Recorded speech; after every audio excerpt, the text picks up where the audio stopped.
right, let's go ahead and get started. Welcome everyone to the SECAS Third Thursday Web Forum.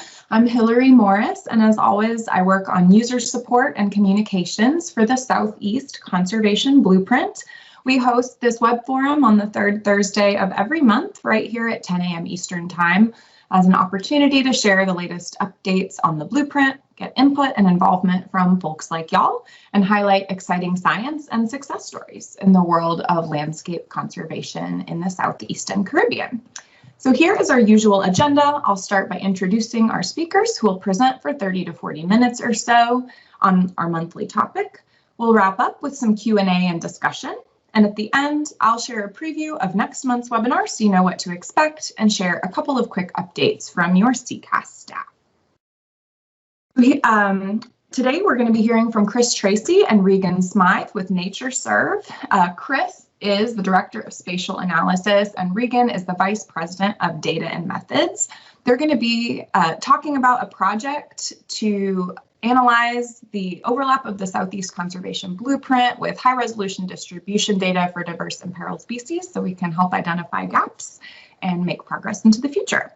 You probably saw that I am recording this web forum. I just do that for the one or two folks who inevitably have a conflict and want to see the recording afterwards, so just be aware that the recording is on. Anybody have any questions or comments before I hand things over? Hearing none, I'm going to go ahead and pass things to Rua Mordecai, who I think is going to set up this presentation a little bit, and then we'll hear from Chris and Regan. So Rua, go ahead and take it away. Yeah, so I was really excited about this project. I think seeing the amazing progress that NatureServe and all the heritage programs have made in kind of modeling out distributions for all these different species through the map of biodiversity importance, and even further modeling after that, it was a really nice opportunity to test out the Southeast Conservation Blueprint for kind of blind spots, gaps. How well is it working for that whole range of different species? And so the blueprint has a bunch of different indicators to try to capture important areas for those species, including plants and herps and birds and fish and mussels and all that other stuff. But you know, you've got a whole series of indicators and no models are ever perfect. And so I was really excited to be able to take a deep dive and looking at a bunch of these things and seeing, well, where is it working well, where is it not working well, and that's really helpful in guiding what we improve in the future in the blueprint itself. So I'll hand it over to y'all, Chris and Regan, to talk a little bit more about the project. Yeah, thanks, Rua. Let me just get my screen sharing going. So yes, thank you all for coming today to hear about this project. We're really excited to have had this opportunity to do this comparison of what's in the blueprint and the data that NatureServe has generated about areas of importance for imperiled species. I'm assuming many of you are familiar with NatureServe as an organization, but I did want to start with this slide, which talks a little bit about who we are and why we're the people giving this talk today. So NatureServe is the hub of a biodiversity information network. We work with all the state natural heritage programs in the US and conservation data centers in Canada to aggregate and analyze and provide multi-jurisdictional data products on the nation's at-risk species and ecosystems. So here at NatureServe, we're a pretty tiny nonprofit, but we work with this fantastic network of over 1,000 conservation professionals who are really the experts within each state on what's going on in terms of biodiversity, and many of whom have been involved in various ways with the blueprint. As Rua and Hillary mentioned, the purpose of this project was really to take the blueprint and do a comparison to what we refer to as the map of biodiversity importance. So I'll spend the next few slides talking a bit about what the map of biodiversity importance is, but essentially it's a synthesis of all this great information that's coming together from our network programs, throwing in some advanced modeling techniques to really show where in the United States you have species that are at risk and have limited range sizes, opportunities for conservation. I mentioned, the role of NatureServe. The data we maintain, we often talk about answering three questions. What's out there, managing taxonomy and classification, where it is, doing that work to define documented distributions as well as predicted distributions, and then also answering the question of what's at risk. So all that information is really synthesized in this map. It shows G1 and G2 globally critically imperiled and globally imperiled species, where based on the data that's been collected by our network and machine learning models that we've built on top of it, where we're likely to have those species, and then weighted by range size, kind of conservation opportunities. That's what you're looking at in this picture. If you want to learn more about that project and what went into that map, that's the publication that I direct you to is up on the screen. So what the plan for the talk today is to go over our methods for doing this comparison. How did we take that red map you just saw compared to the purple map in the earlier slide? Spend a fair amount of time talking about the results. So where did we see blind spots where the blueprint wasn't capturing the distributions of imperiled species well? Which species were falling through the cracks, what geographies, and what were we doing a good job of? And then talk a little bit and hopefully have a bit of discussion about what we should do next. There's a few exciting projects at NatureServe, which I think could potentially help with blueprint refinements, as well as other lessons learned from this analysis that you might be able to make use of in other ways. So a little bit more on the map of biodiversity importance. This, I mentioned before, that the map you saw synthesizes the data that we collect for the most critically imperiled species in the United States. When we first embarked on that project back in 2018, we looked across taxonomic groups for which we have pretty comprehensive data, and then started building habitat models for all those species. So there are 2,216 species included in that map, for all vertebrates, vascular plants, mussels and crayfish, certain groups of pollinators, so bumblebees and butterflies and skippers. We comprehensively, for every species with adequate data that has been identified as globally imperiled or globally critically imperiled, we built a habitat model for that species, and that's what went into that map.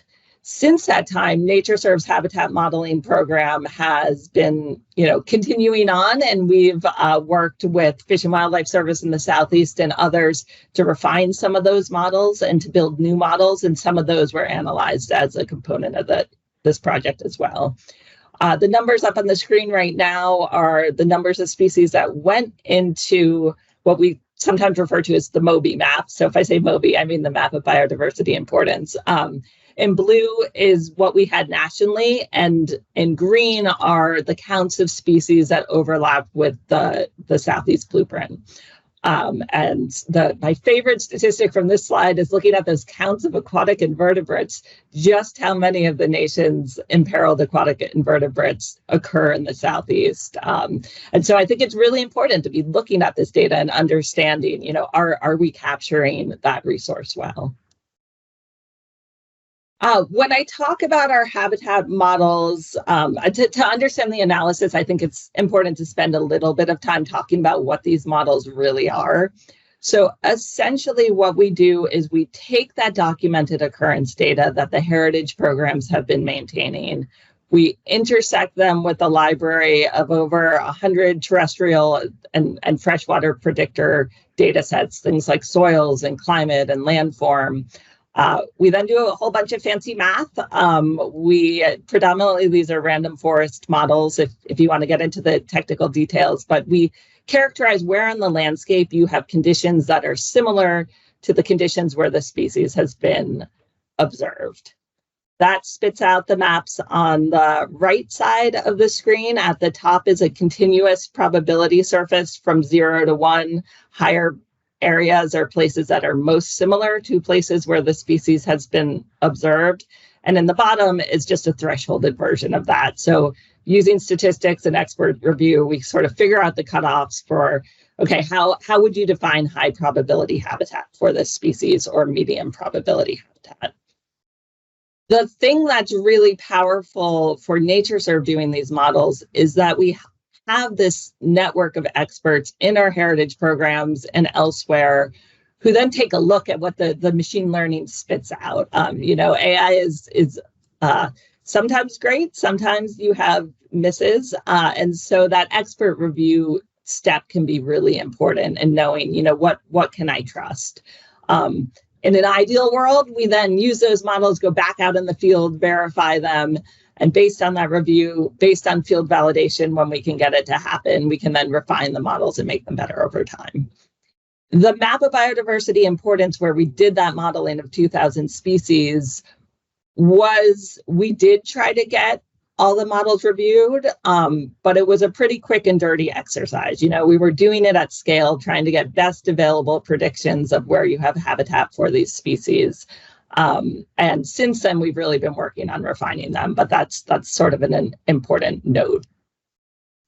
That review and revision, this is just an example of what this can look like. This is a model for Apalachicola false rosemary that we originally developed for the map of biodiversity importance, and then spent time getting review, getting additional data to really get it right. And you can kind of see how that model evolved over time. At the bottom, we have our model rating, which is kind of our version of the Yelp score.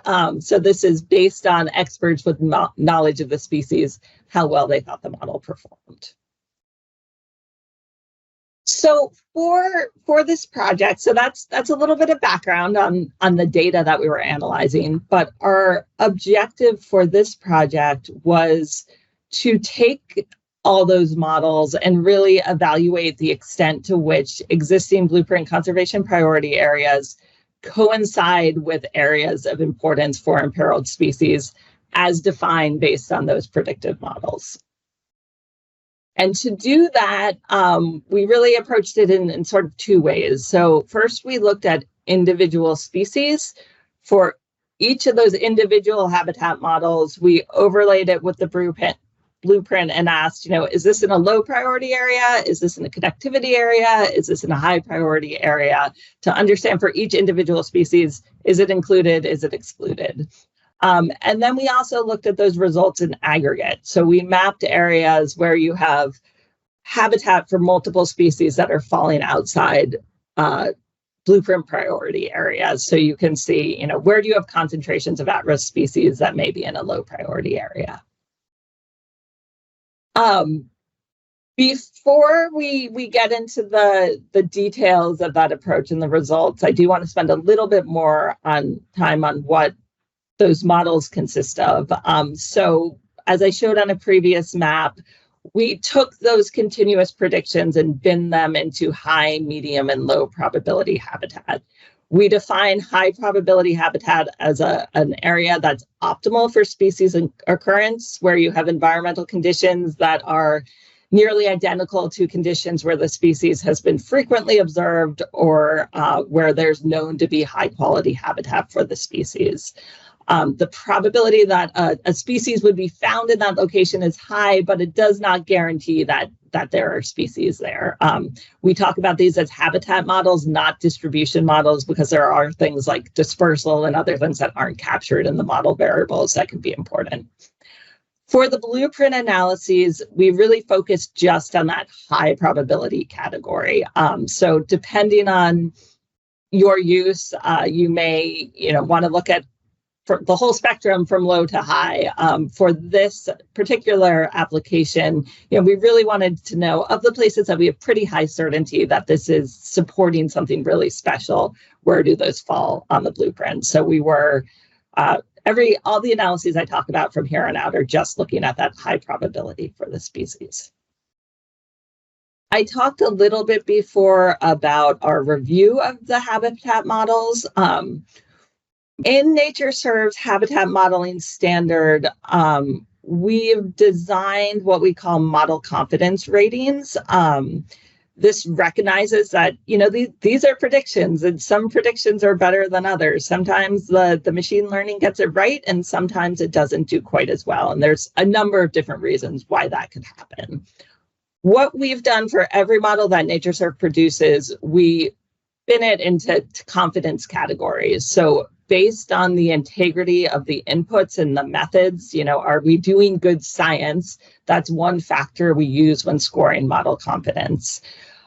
As a component of the modeling process, you also get a number of different validation statistics, and we use those to help us understand how much confidence should we put in this particular prediction. And then the third, and really, I think one of maybe the most important component, is expert review. Has somebody who knows the species looked at this and said, this makes sense, or are they sitting there like, you guys are crazy? For the models that we produced for the map of biodiversity importance, as I said, that was really like a large scale effort. We were not able to get all of those models reviewed. And so many of them come out as low confidence on our confidence scale. For that reason, and the analyses I talk about coming up, we really focused a lot on the medium and high confidence models. We wanted to look at it all, but we had the most confidence, the most security in those models that reviewers had looked at and said, yeah, this does pretty well. On our model confidence scale, we've done a fair amount of work with various stakeholders to say, okay, if you have a low confidence model, what are the appropriate uses versus something that's higher confidence? And conservation planning broad scale is sort of what we talk about our low confidence models being useful for. So they are telling us something. If you have a model that completely falls in low priority areas, if it's low confidence, that's still telling you something, that that species really is mostly outside areas that haven't been identified, so worth looking into. Once you get into the medium and high confidence, though, it's you're doing more sound science if you're really looking at things at fine scale. So here we kind of bridge that broad scale, fine scale level and looked at both. So I'm going to hand it over to Chris now to talk a little bit about, more specifically about our technical approach. Sure. Thanks, Regan. So digging into actually how we got this done, the first thing we did is we took each of the models that overlapped the Southeast region, and we did a GIS analysis to go and overlay or reclassify those models, those high and medium probability habitat from the models into the Southeast Blueprint conservation blueprint categories. So those categories ranging from 0 to 4. We created a series of new rasters, and then you can advance, Regan. And then for each of these species, we summarize the total area, and then also the total area within the blueprint boundary, and then overlapping the categories. And we did split this out by each of the category, the lowest priority, the activity, the medium, high, and highest priority categories. And we summarized this all in one table that we were able to go and use to see which species had the most overlap or the least overlap. And then continuing this for the low priority blueprint areas, the 0 values, we summed the number of species that we had predicted in each pixel, and this provided this map of different hotspots for all species. And then, we went through and we repeated that step several times, and we did that for all medium high confidence models, for all taxa, for the plant models, for the freshwater models, for all the vertebrate models, and then the pollinator models, and created a series of difference maps for each of those. And we'll show those in a few seconds. All right, next slide. All right, just to give an example of how this worked, here's a portion of our predicted predicted area for the reticulated flatwood salamander.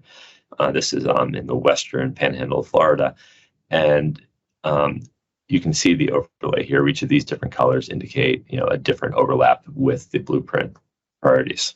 All right, next slide. All right, so just some quick results here. So we had about 903 models that overlapped the Southeast blueprint. of these, 125 were classified as medium or high confidence. And this is through our review process. As Regan mentioned, we go through this review process. The MOBI project was a very large project with a very rapid turnaround. Not all the models were fully reviewed. Some models had no reviews, although we did try to review those internally. And then many of them only had a review during in a small portion of their range. So 125 of these met that high or medium confidence category, and we did a lot of further analysis on that. But looking at all species, 52 of them had more than 80% of their model distribution in low priority areas. 10 of those had nearly all of their model distribution within those low priority areas. And then on the other hand, 64% of those had at least half their model habitat in the blueprint priority areas. The ones categorized as connectivity, medium, high, or highest. And then looking at the subset of the 903 that had medium or high confidence, 5 of them had more than 80% of their model distribution in low priority areas. 1 had nearly all, and then 84 had at least half of their modeled habitat overlapping blueprint priority areas. Yeah, so this is a really interesting set of numbers. We would, as Regan mentioned, we had a little bit. We weren't sure how well the models that were not reviewed, how reliable they were. So we did not want to fully include them in the analysis. But here, this really indicates that value of having highly reviewed, highly vetted models that we can use for this type of work. Right. Next slide. All right, so for the individual species, we do have a summary table available, and then for the aggregated work, we created these rasters that showed the low blueprint priority, and then where there are one or more species with part of their distribution predicted within that habitat. The values are the count of each species in each pixel, and then we made separate rasters, as we mentioned before, for all species, for the medium high confidence models only, and then broken out by the various taxonomic groups. Next slide. All right, so just here are some of the winners, I guess you would call them. These are species with their habitat, entirely, or close to entirely being predicted within the blueprint highest priority area. So things like pines, ground plum, the fire lady's tresses, the cypress crayfish, and these other species, all G1 or G2 species, so critically imperiled or imperiled, and occurring mostly within these areas that are predicted as highest priority within the southeast blueprint. All right, next slide. All right, here are the ones that did not do as well. So this is where most of their predicted habitat occurs outside blueprint priority areas. So we have we have a mussel like the white warty back, a couple plants, and then some crayfish and a lizard. So some of these species are just not are not currently covered by the higher blueprint priorities. All right, next slide. All right. Here's just a subset of the table for this. You can see, and this is sorted in descending order with the percent of habitat within the low priority areas being 100%. So these are the ones that are not not covered by the blueprint. You can see a number of different crayfish, lots of plants, some freshwater mussels, some butterflies. And this table does go on throughout that entire list of 903 species that we have. So we can go in, individually, or throughout taxonomic groups, or really any other way we want to sort it out. We can go and tell what species occur in these areas that are not currently a blueprint priority. All right, next slide.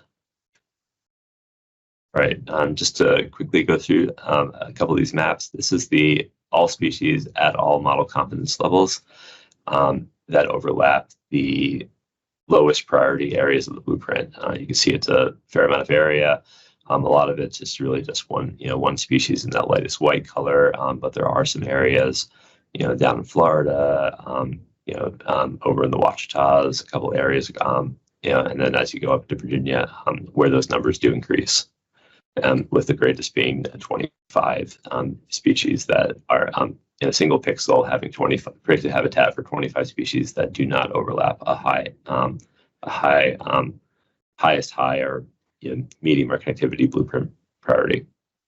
All right, Chris, it might help to take a minute just to make sure people can orient themselves to the slide. So essentially what we've done is we've flipped out anything that was purple on that blueprint map, right? So you're seeing the results of, the stacked species models in places that are classified as low priority in the blueprint. And then you're seeing no data in those areas that are classified as high.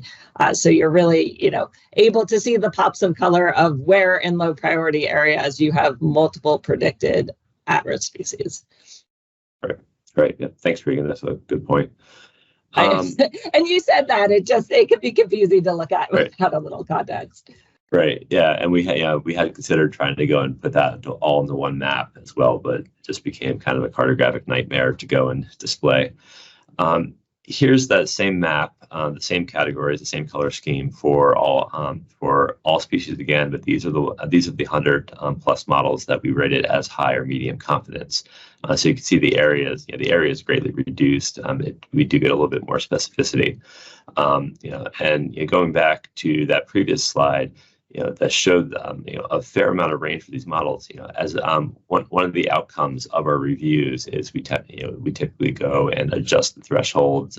The expert opinion by the biologist, really helps narrow those models in on the best habitat. So, the value, reviews are really valuable to go and get the most precise, up-to-date, accurate information for these species. All right, so that's all. So this is all species. Next slide, we'll go to... Can I make one additional note about this map too? So you'll see some patterns, like Texas is largely blank in this slide. That's not necessarily because the models we made for Texas were worse than the models we made for Florida. Part of what this slide reflects is that the Florida Natural Heritage for Natural Areas Inventory were superstars and reviewed a lot of those models. So we had model review information for maybe even all the species in Florida, where we weren't able to get that same review for many of the Texas species. So this is partially where models performed really well, but the geographic patterns you're seeing are largely reflecting where we were able to recruit those experts to do that model review. Sorry, Chris, back to you. All right. So here are plants. Very similar. Similar pattern. You can see the impacts of reviews in Florida. North Carolina, we got a lot of reviews from as well. As well as Virginia, but lacking some of that data in Texas, Louisiana, a little bit in Arkansas as well. All right. Next slide is freshwater species. Here you can see that the same thing, but it's actually a very limited area. Some of these are relatively small range freshwater species. A number of crayfish, species like that. But I think one of the things that we may see here is that the blueprint does do fairly well identifying the many of the freshwater priorities, and these are more of these like small, these are, as I said, very small ranged, maybe close to single site endemic aquatic species that go and that just were not captured in the current version of the blueprint. All right, next slide.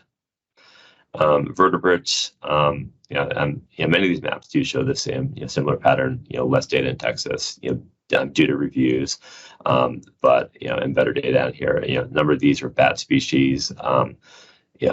We've a number of our most of our modeling for bats has focused on the summer range for them. So these are typically more widespread. Species are in some ways habitat generalists.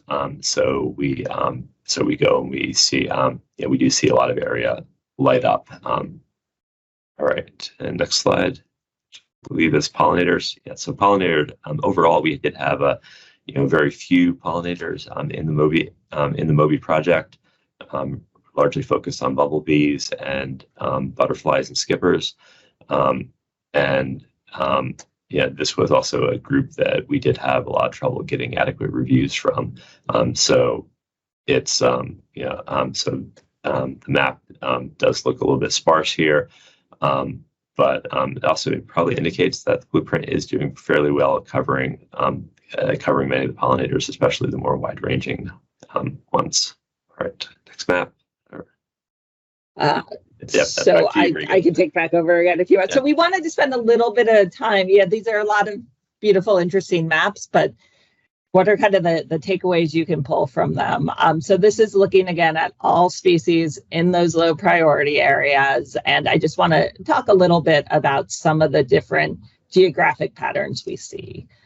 So I'll start with the Wachitas. So one of the things when we did the map of biodiversity importance that was really interesting is the way the Wachitas in the Ozarks kind of popped out as a national area of biodiversity importance. You know, the California, Mediterranean California, the Southeast Coastal Plain, the Smokies are sort of recognized as these biodiversity hotspots.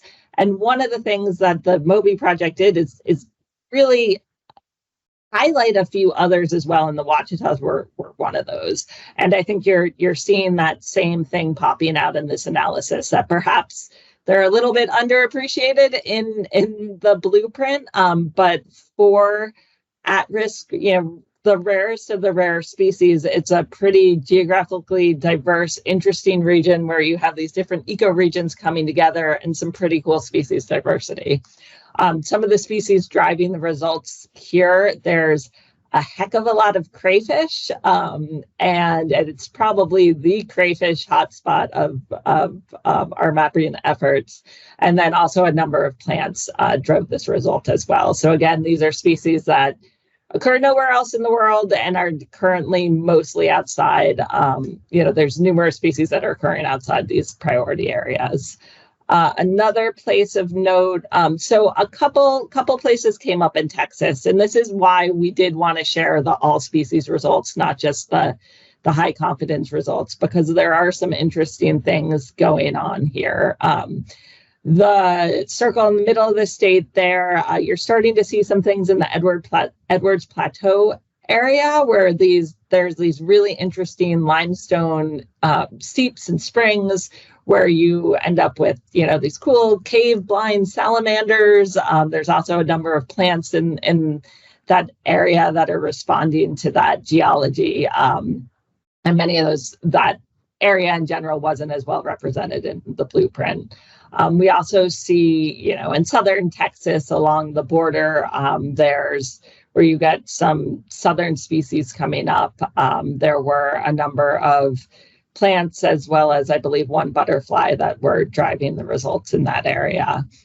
And then throughout the rest of the state, there's sort of this smattering of things here and there. And that's really indicative of a broader pattern we saw where many of the species that are largely being left out, that were those, 99% in low priority areas, there's a fair amount of these like prairie remnants or other species that are rare. And part of the reason they're rare is they occur in environments that are heavily threatened, that have seen a lot of land conversion where development or forestry or other practices may be having an impact. And those aren't, as a whole, those species aren't as geographically clustered. It's sort of the little pockets of what's left. And it's sort of easy to see why those areas might not come out as a priority in the blueprint. There might not be, something that connects something or a large intact area where you have a lot going on, but for certain at-risk species, it's the only place they got left. So the sort of scattering through the rest of Texas is those sort of at-risk remnant populations.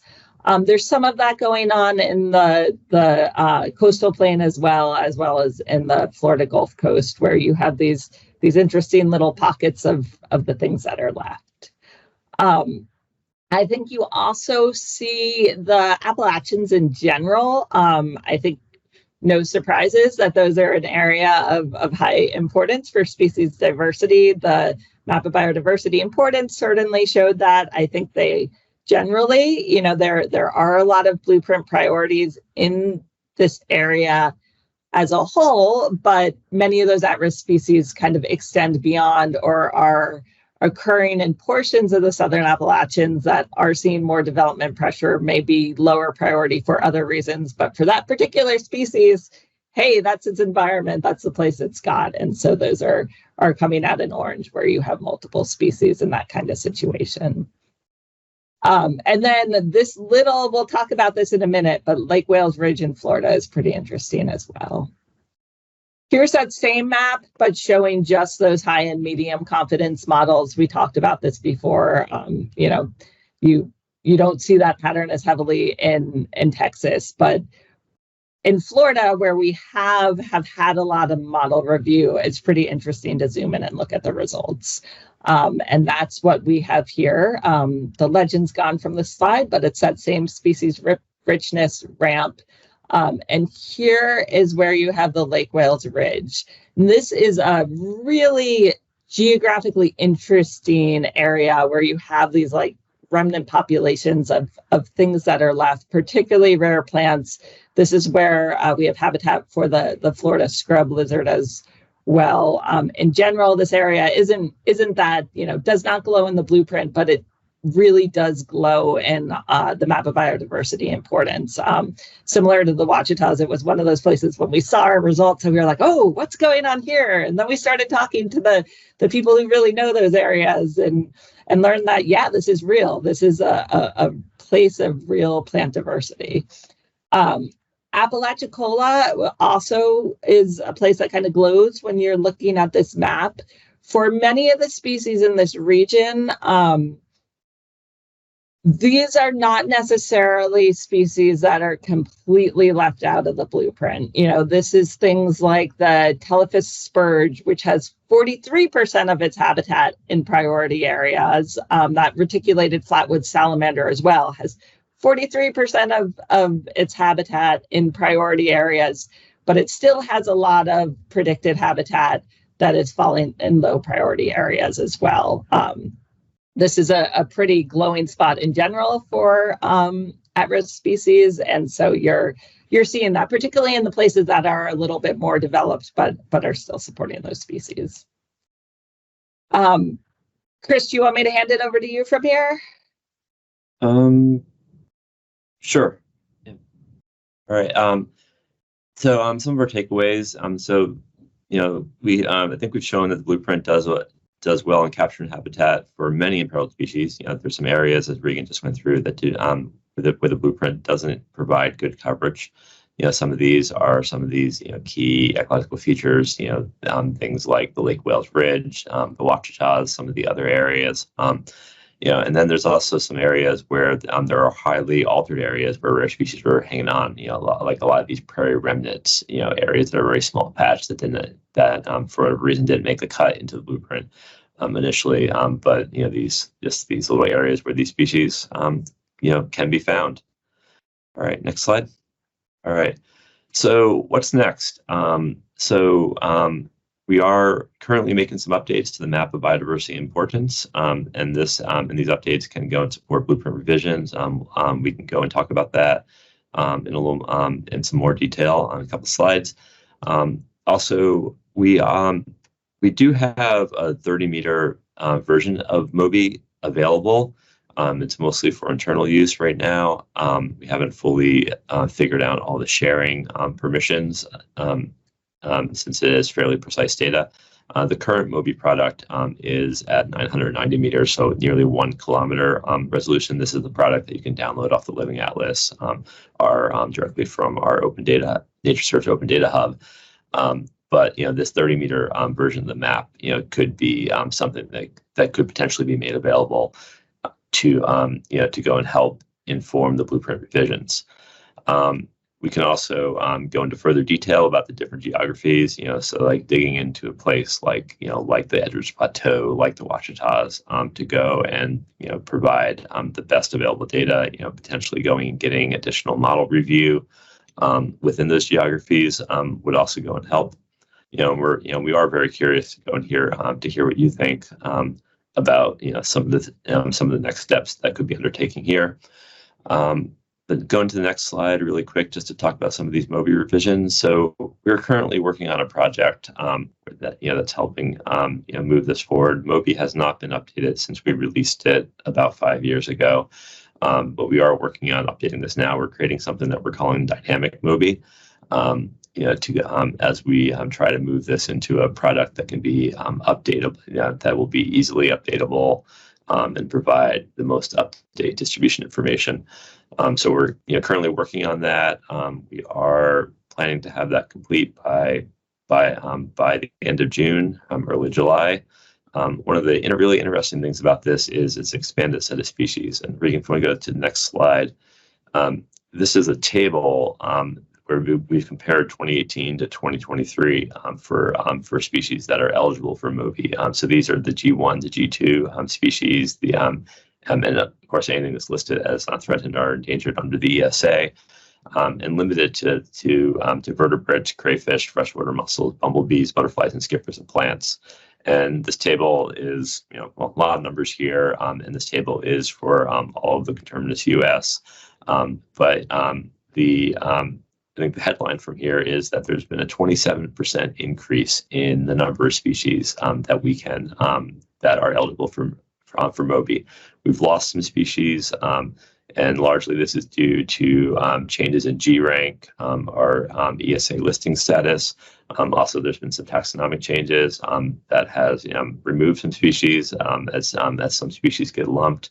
But a number of species, and NatureServe is at NatureServe we've been involved with a lot of efforts to update taxonomy in the Southeast. A lot of this work has focused on plants. I believe you can see this on this table in the flowering plants thing, that there are now 527 new species that are eligible for MOBI in the just due to taxonomic changes.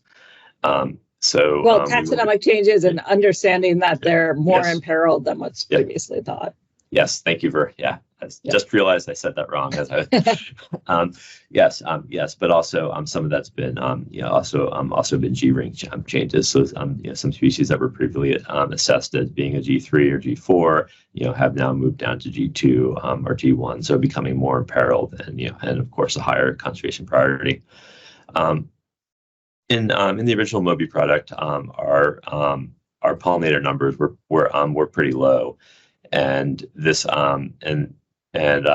to go and account for to go and try to update this, because pollinators becoming of increasing interest and importance for conservation efforts. We are adding 41 non-bumblebee bees to go and help boost those numbers. And one way that we work, one way that with MOBI, we're only currently including taxonomic groups that we have comprehensively assessed the status of. So there's been a number of bumblebee genera that we've worked on in the past couple of years. Bee genera that we worked on in the past couple of years that have now been assessed, and we went through and we figured out which species met that criteria. So these numbers are for the whole for the whole U.S. I don't have this fully split out for the Southeast yet. But I can say that about 530 of these species that are new or updated that we're creating new models for, or we're updating models because there is no new EO data do occur in the East, and those are predominantly in the Southeast. So we do expect some fairly major changes in MOBI in the South, in this region in the near future. So we're really excited about providing this new product and seeing what it could do for efforts like the Southeast Blueprint. Right, next slide. All right. So as part of this effort to go and work on dynamic MOBI, we are currently planning on annual updates to the MOBI richness maps. We could probably our initial vision for dynamic MOBI was as soon as we run a new model, we could go and update the MOBI products. But we run dozen, 2 dozen models a week. So that would be, a lot of computational time, as well as, we would never have a static product that we could do work from. So we're probably going to work on this at an annual basis.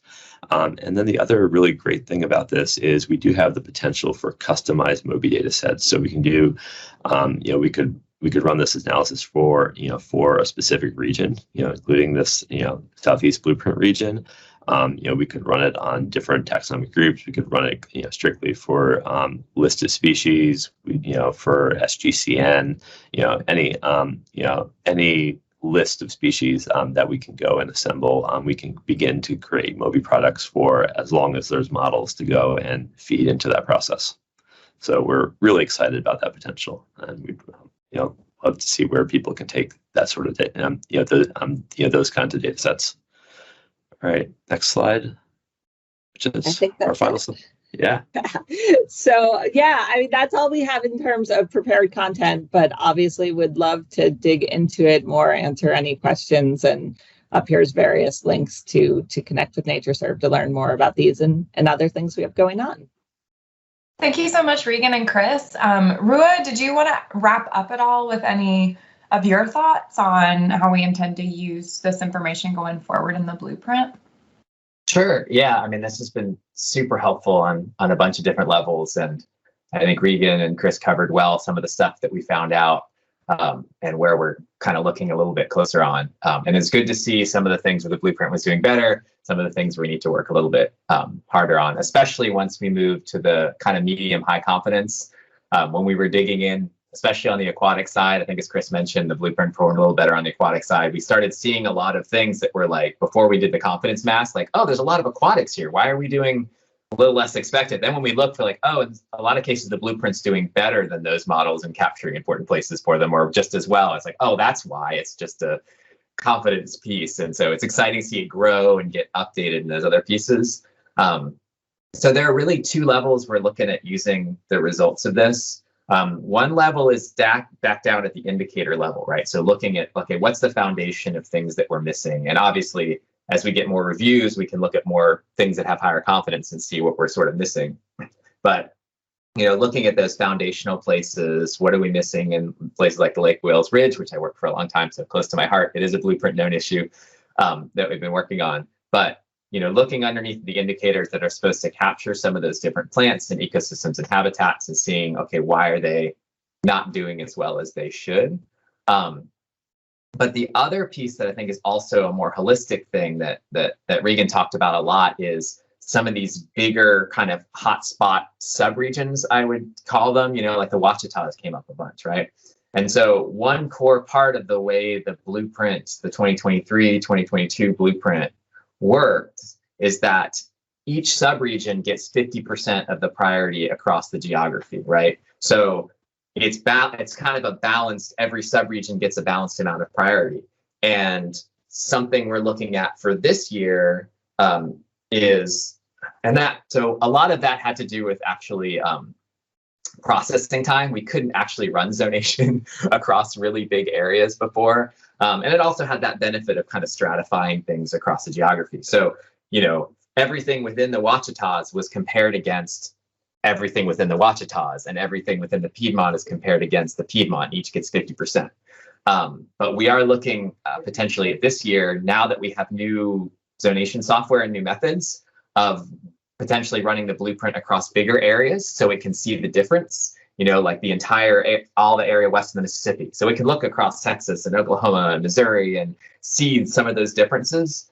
And in the preliminary runs we've done so far, when you looked at that you had that map of like where we were sort of missing stuff, and like the Wachitas, as far as a place that gets more blueprint priority, when we just kind of don't make sure when the blueprint indicators and everything can see a bigger area, Wachitas pops out. A lot of these spots that we were just talking about, the apps and other spots pop out in a way that they didn't before because of how we had been just splitting the blueprint.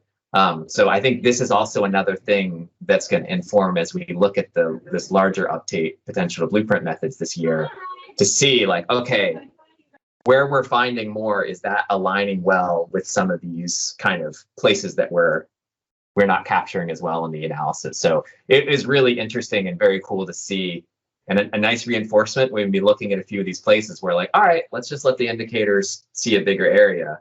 And a lot of the spots that are popping out in that assessment in the MOBI map period, but also in the gaps that we were having, are coming out pretty strongly as subregions that are getting more blueprint priority in these newer methods. So I think there's rooting down like we've been doing into individual species to be like, why are we missing that? Does that make sense? You know, from a future perspective, from a not just current habitat, but future habitat perspective. But then let's look holistically at these big subregions. And now that there's a potential path where the blueprint might have a little bit more of one kind of subregion than others, I think that'll be a good thing that can guide us in looking at whether that's making sense. Thanks, Drew.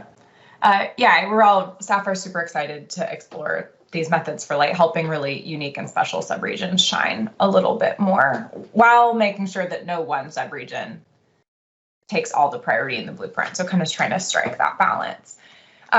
Thanks to Chris and Regan for answering some of the questions that have been popping up in the chat. We probably only have about 3 or 4 minutes for questions. I see that there are a couple questions from Lynette Brown in the chat, kind of about the availability of the individual species models and the summary table of the species that overlap the blueprint. Do you kind of just maybe want to talk a little bit about data availability and the availability of these results and how those are intended to be shared?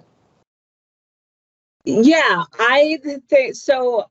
I would like to do a little bit of work formatting the final table so that it's a little bit more understandable, but I don't think there's any problem with sharing that out. We can send something along shortly that can be shared. And the same with some of those maps, happy to share. Probably easiest right now as just PDFs, but if people have reason to access the spatial data, I don't think there's any problem sharing that as well. Awesome. At the risk of putting y'all on the spot, one thing that I think could be cool is to maybe do a blog a little bit on some of the key outcomes of this project, and then we could link to some of your final report materials. We could talk about that a little bit offline, but that could just be one way that we make the results available on our website and kind of get the word out to folks in addition to this web forum. So other questions that I'm seeing in the chat, there were some technical questions about how the soils data were rasterized. I think Rua kind of answered one reason why the Ouachitas and the Ozarks are not as well represented in the blueprint, having to do with that kind of balancing across subregions and giving them equal priority to everything else. Lynette has a question about which species the blueprint best captured in high priority areas. What types of species? Is that a question y'all would want to take a crack at a general answer to? What species are well represented? Yeah, which types of species did the blueprint capture well? Right. So there are a lot. I mean, I think one of the findings is that a lot of species do have at least half their habitat represented. Probably the easiest way to answer that is to share the list. I mean, a lot of the species are plants, so yes, a lot of the plants are well represented. As going through the results, that was one of the interesting things for me is there's, every region has something a little bit different going on, where yes, there are a few regions that seem to be missed, but a lot were just the things that are in the more impacted environment. So I'm guessing that it's a lot that are in these sort of more intact cores, but are nonetheless, range restricted and rare that tend to be well covered. That makes sense. Does anyone want to shoot their hand up and ask one more question? Have a parting word? Otherwise, I realized on the question about non-occurrence data, I may have answered it wrong. I'm not sure if the question was, do you use absence data in the modeling or just where things have been observed? If that's the question, no, we do not use absence data. We do presence only modeling, just because there is not good comprehensive absence data for most of the things we're talking about. Got it. Well, just given time, I'm going to grab the sharing back here really quickly and just wrap up with a preview of next month's webinar and a quick update from SECAS staff. But depending on Regan and Krista's schedules, if others have burning questions, we could potentially hang on a little bit after. So next month's Third Thursday Web Forum, it'll be same time, same connection, information as today, and we're going to be hearing from Dr. Matt Pody from the NOAA National Centers for Coastal and Ocean Science about some of the deep sea coral and hard bottom data that we use in the Southeast Blueprint. And this is some really exciting work that's been funded by BOEM and is already helping support the conservation and management of deep sea corals, offshore energy development siting, management of fisheries, designation of protected areas. There's a lot of really interesting dynamics with deep sea corals, and these are some pretty exciting advances in sort of the accuracy and the comprehensiveness of the spatial modeling. So this will be kind of another look at a data set that does feed into the Southeast Blueprint, and as some of the data that's used in our recent expansion to the Gulf offshore marine environment that we just finished with the most recent Blueprint update in October. And then I also just wanted to provide a quick update from staff that we have a number of indicator review teams gearing up. So we're assembling experts who know a lot about grasslands, who know a lot about Gulf coral and hard bottom resources, who are kind of knowledgeable about the overall condition of the landscape and thinking about permeability and fragmentation, as well as forest birds. So the grasslands invitation went out in the last newsletter, so that blog is available actually on the homepage of the SECAS website if you're interested in signing up for that team. And then dates and signups for these other 3 indicators will be going out in the February newsletter, which should go out next week. So if you're not a member of the newsletter, I would definitely encourage you to subscribe if you're interested in learning more about opportunities to get involved in the Blueprint. Serving as an indicator reviewer is a great way. That will also get you a reminder email about this monthly Third Thursday Web Forum series. You can sign up for that on any page of the SECAS website in the footer. And obviously, we'd encourage you to reach out to your Blueprint staff, to me, to Rua, to the other user support folks and GIS staff who are on the line today. We'd love to hear from you, especially if we can help you support the use of the Blueprint in your work. And then definitely encourage you to check out the Southeast Blueprint online and let us know how it's working for you. Maybe you'll have other input on rare species that we could better capture and use to improve the next version. So with that, I'm going to pause again for questions and just see whether others would like to speak up or have had other questions arise in the last couple minutes. And one quick thing to mention on that grasslands group is we are working on a Southeast-wide metric. I know Regan was talking about like some of those prairie remnants and pieces, so we've had a little bit of a patchwork and some gaps in the Blueprint in the past, but we had some new methods to better capture important grasslands, and going from Texas, Oklahoma, all the way up to West Virginia, Florida, the whole bigger area, grasslands and savannas. So it'll be a fun one. So if you're interested in that kind of stuff, join the party. Well, thanks. I see Regan and Chris have been really busy answering additional questions in the chat. So is there somebody who has a burning question that they feel they have not gotten answered? And we're happy to follow up too offline if people have additional questions. Well, thank you so much, Chris and Regan. That was just a fantastic presentation, and I'll follow up with you offline because it sounds like there's been a lot of interest in how people can access this data and the report, and so I can work with you on how best to kind of spread the word with the SECAS community and get it all linked from our website and all that good stuff. So thank you guys so much for your time today, and appreciate everybody tuning in. I hope that you will join us again in March to learn more about deep sea corals. Thanks very much, everyone. Yeah. Thank you. Have a great one. Bye.